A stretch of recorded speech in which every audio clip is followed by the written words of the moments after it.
ফেলাতে তার পরিচিত, তাদের সাথে থাকার ফলে সেই আশঙ্কা আর থাকে না। সেই জায়গা থেকে তারা এটাকে জায়েজ বলেছেন, অন্তত নিরুপায় ব্যক্তির জন্য। কিন্তু অন্যান্য ওলামা কেরাম ঠিক এটাকে নাজায়েজই বলেছেন। অতএব নিরাপদ হলো মাহরাম নিয়ে তারপরে যাওয়া।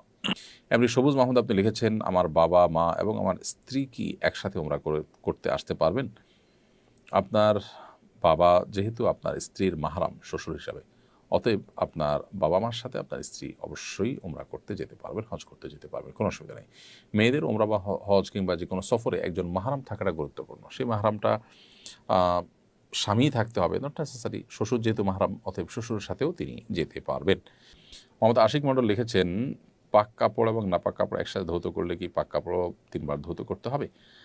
পাক কাপড় আর নাপাক কাপড় যদি মিশিয়ে ফেলেন, অর্থাৎ বালতির মধ্যে মিশিয়ে ফেলেন, তাহলে ধোয়ার ক্ষেত্রে 3 বার করে চিবাতে হবে সবগুলোকেই। আর যদি এমনিতেই পাক কাপড় নাপাক কাপড় ছিল,